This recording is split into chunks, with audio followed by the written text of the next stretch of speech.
Hello friends, welcome to my YouTube channel KL study friends. यहाँ पर हम देखने वाले हैं सीटेट 6 फरवरी आपका पेपर फर्स्ट EVS में कौन कौन से क्वेश्चन पूछे गए हैं। और आज का जो एग्जाम्स का लेवल रहा EVS बिल्कुल ही आपका NCERT बेस्ड पूछा गया है। जिस तरीके से आपके जब शुरू हुए थे एग्जाम्स 28 और 29 दिसंबर में बिल्कुल ईजी क्वेश्चन पूछे गए थे, उसी तरह से आपने देखा होगा 4 फरवरी और 6 फरवरी यहाँ के जो क्वेश्चन हैं वो भी बिल्कुल ही आसान पूछे गए हैं। कुछ बीच की जो शिफ्ट्स रहीं, जैसे 2 फरवरी का था, 3 का था, तो इनमें थोड़े से जो एग्जाम्स हैं वो जटिल टाइप के पूछे गए थे। ठीक है, तो यहाँ पर क्या होगा, नॉर्मलाइजेशन प्रोसेस यदि लगती है तो सभी को यहाँ पर बेनिफिट होगा, क्योंकि जो शिफ्ट हार्ड होती हैं उसमें नॉर्मलाइजेशन होता है तो उनके अंक बढ़ जाते हैं। और जिन मतलब जो यहाँ ये नहीं कहेंगे कि जो शिफ्ट मतलब थोड़ी सी जी है तो वहाँ कम होते हैं, ये तो आपके एग्जाम्स के लेवल पर डिपेंड होता है। ठीक है, तो देख लेते हैं सीटेट 6 फरवरी में पूछे गए EVS के कुछ क्वेश्चन। तो यहाँ पर फर्स्ट क्वेश्चन पूछ लिया कि मध्य प्रदेश के निकटवर्ती राज्य कौन कौन से हैं। तो ये तो पहले से ही क्वेश्चन पूछे जा रहे थे, कभी पूछ लेता है तमिलनाडु के निकटवर्ती राज्य, कभी पूछ लेता है आपका महाराष्ट्र के निकटवर्ती राज्य। तो ऐसा ही क्वेश्चन आज पूछा गया, मध्य प्रदेश के निकटवर्ती राज्य कौन कौन से हैं। तो आपने मैप में देखा होगा मध्य प्रदेश जो है आपके बीच में स्थित है, और इसके निकटवर्ती राज्य ऐसा कहाँ ऑप्शन दिया है, तो गुजरात, उत्तर प्रदेश और छत्तीसगढ़। ये आपके ऑप्शन पर डिपेंड था, ऑप्शन क्या दिए थे। ठीक है, इसके बाद दिया है राजस्थान, कर्नाटक, तमिलनाडु, तो दक्षिण में स्थित है, ये गलत हो गया। उड़ीसा, पश्चिम बंगाल आपकी पूर्वी तट पर है, और यहाँ उड़ीसा, केरल दिया, ये भी गलत हो जाएगा। तो राइट आंसर ऑप्शन ए हो जाएगा। ठीक है, नेक्स्ट क्वेश्चन पूछा गया डल झील। तो डल झील आपकी कहाँ स्थित है, तो ये आपके NCERT का ही क्वेश्चन है। तो जो डल झील है ये आपकी श्रीनगर, जम्मू कश्मीर में स्थित है। ठीक है, और इसी में आपने देखा होगा डोंगे जो आपके हाउस बोट टाइप के होते नक्काशी रहित, वो देखने को मिलते हैं। नेक्स्ट है, आज आपके भोजन से क्वेश्चन पूछा गया कि नारियल के तेल में बनी हुई समुद्री मछली कहाँ पर खाई जाती है।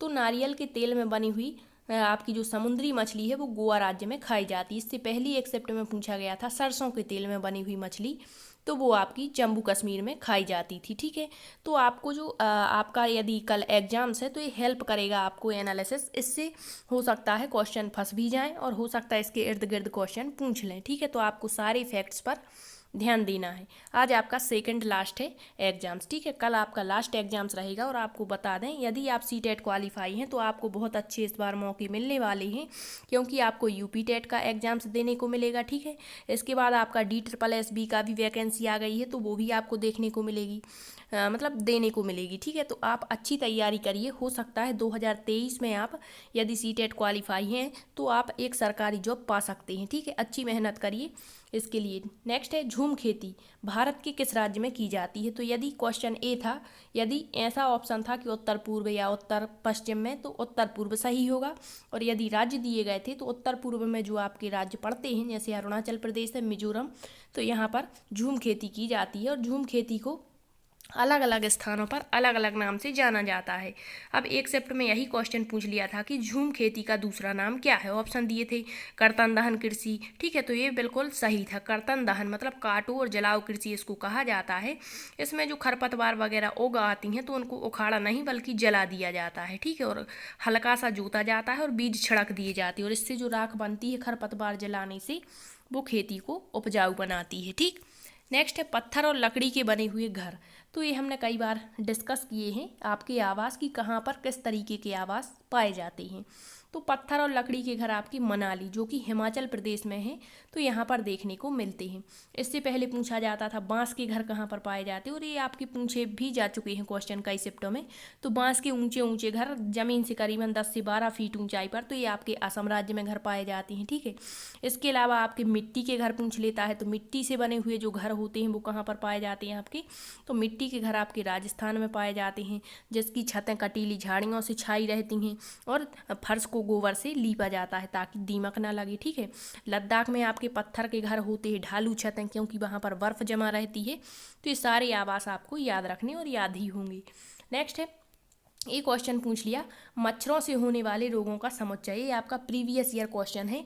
तो मच्छरों से जो रोग फैलते हैं, आपको 3-3 करके ऑप्शन दिए गए थे, जैसे फर्स्ट ऑप्शन ए हो गया, सेकंड में कुछ और दे दिया होगा। ठीक है, तो आपको वहाँ पर बताना था। तो इसका राइट आंसर था आपका चिकनगुनिया, डेंगू और मलेरिया जो है ये मच्छरों के माध्यम से फैलते हैं। नेक्स्ट क्वेश्चन है आपका किसकी दृष्टि मनुष्य की, रिपीटेड क्वेश्चन 1 शिफ्ट में और पूछा गया था। तो 4 गुनी दृष्टि किसकी होती है मनुष्य की अपेक्षा अधिक, तो वो है आपका चील, बाज और गिद्ध। एक क्वेश्चन पूछ लेता है 6 गुनी अधिक दृष्टि किसकी होती है, तो आप कमेंट्स में जरूर बताएं कि वह कौन से जीव हैं जिनकी दृष्टि मनुष्य की अपेक्षा 6 गुनी अधिक होती है। ठीक, नेक्स्ट रेगिस्तानी ओक नामक वृक्ष से पूछ लिया, तो इसमें सत्य कथन हमें बताना था। तो रेगिस्तानी ओक और हमने खेजड़ी वृक्ष हो गया, ठीक है, घटपर्णी, इनके बारे में बहुत बार पढ़ा हुआ है, तो ये आप आसानी से आंसर दे सकते थे। इसका क्या था कि रेगिस्तानी ओक एक वृक्ष है, इसकी ऊंचाई हमारी कक्षा के कमरे की लगभग बराबर अर्थात लगभग 4 मीटर होती है, तो ये बिल्कुल सही है। नेक्स्ट है, इस वृक्ष की जड़ें वृक्ष की ऊंचाई की लगभग 30 गुनी गहरी जमीन तक जाती हैं, और कहाँ तक जाती हैं, जब तक कि वो पानी तक ना पहुंच जाए, ये भी बिल्कुल सही है। नेक्स्ट दिया है, इस वृक्ष के तने में पानी एकत्रित होता है, बिल्कुल होता है, और इसका प्रयोग कौन करते हैं, वहाँ के स्थानीय लोग करते हैं जब वहाँ पानी की कमी होती है, और यह वृक्ष ऑस्ट्रेलिया में पाया जाता है। तो ये सभी कथन सही है और हमें यही बताना था कि कौन सा कथन सही है, तो राइट आंसर आपका ऑप्शन डी हो जाएगा। ठीक है, इसके अलावा आपसे एक क्वेश्चन और पूछा गया है कि समुद्री सीमा से लगने वाले राज्य कौन कौन से हैं। तो समुद्री सीमा से अब ये ऑप्शन पर डिपेंड रहेगा कि आपके ऑप्शन में क्या दिया था। अब समुद्री राज्य, इनका मतलब है कि आपके जो तटवर्ती राज्य हैं, बंगाल की खाड़ी और अरब सागर, ये अरब सागर है और ये बंगाल की खाड़ी। तो अब यहाँ पर केवल यदि ये पूछा था कि समुद्री सीमा से, तो ये आपके 9 राज्य लगते हैं। कौन कौन से हैं, तो सबसे पहले आपका गुजरात, इसके बाद हो जाएगा आपका महाराष्ट्र, गोवा, इसके बाद हो जाएगा आपका कर्नाटक, केरल, तमिलनाडु, आंध्र प्रदेश, उड़ीसा और पश्चिम बंगाल। तो ये आपको कई बार बताया है कि आपके जो तटवर्ती राज्यों की संख्या है वो कितनी है, आपकी 9 है। ठीक है, इसके अलावा बंगाल की खाड़ी से लगने वाले राज्य कौन कौन से हैं, तो वो हैं आपके आंध्र प्रदेश, उड़ीसा और पश्चिम बंगाल। इसके बाद आपके ये हो जाएंगे अरब सागर से लगने वाले राज्य। ठीक है, इसके बाद आपको बता दें क्वेश्चन आपकी सीडीपी में किस किस टॉपिक से, तो वही जो अभी तक पूछे जा रहे थे, जैसे आपके लेब वाइगोस्की हो गए, जीन पियाजे हो गए, हॉवार्ड गार्डनर हो गए। इसके अलावा आपकी डिसेबिलिटी से भी क्वेश्चन पूछा गया है, आपके अफसारी चिंतन से क्वेश्चन पूछा गया है। ठीक है, इसके बाद आपकी जो प्रोग्रेसिव एजुकेशन है, प्रगतिशील शिक्षा से क्वेश्चन पूछा गया। निपुण भारत से 2 से 3 क्वेश्चन देखने को मिले हैं। एनसीएफ 2005 से आपके ओवरऑल सब्जेक्ट में 4 क्वेश्चन देखने को मिले हैं। ठीक है, इसके बाद एनईपी से क्वेश्चन पूछे गए हैं, और मैथ में आपका कैलकुलेशन बेस रहा, और सबसे इजी जो बताया गया कि वो मैथ ही रहा है। ठीक है, और आपने देखा होगा ईवीएस में भी पूरा एनसीईआरटी को ही कवर किया गया है, यहाँ नया क्वेश्चन कोई देखने को नहीं मिला।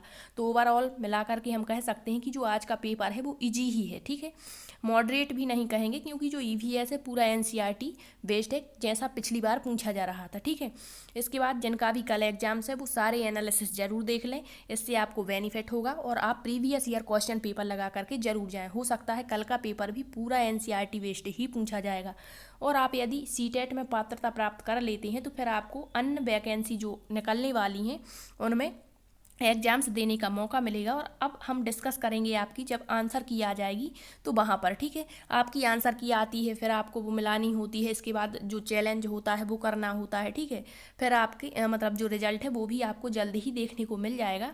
तो आप अच्छी तैयारी करें आगे के एग्जाम्स की। यदि आपका एग्जाम्स अच्छा गया है और सीटेट की वैकेंसी फिर से आपका नोटिफिकेशन आने वाला है, तो यदि आपको लगता है कि आपका एग्जाम्स अच्छा नहीं गया या आप क्वालिफाई नहीं हो पाएंगे, तो आप फिर से तैयारी शुरू कर दें। आपकी जो सीटेट की वैकेंसी है वो भी फिर से बहुत जल्द आने वाली है। क्या होता है कि बच्चे पहले से तैयारी नहीं करते, जब नोटिफिकेशन आ जाता है और आपके पास मात्र 1 महीने का टाइम बचता है, उतने में आप सोचते हैं कि हम बहुत अच्छी तैयारी कर लेंगे और अच्छा स्कोर कर लेंगे। तो ऐसा नहीं होता, जो बच्चे वर्षों से मेहनत करते हैं वो यहाँ पर अच्छा स्कोर कर पाते हैं। तो यही आपसे आशा है कि आप अच्छी पढ़ाई के साथ में और अच्छा स्कोर जरूर करेंगे, और आपको 2023 में एक सरकारी जॉब जरूर मिलेगी। Thank you.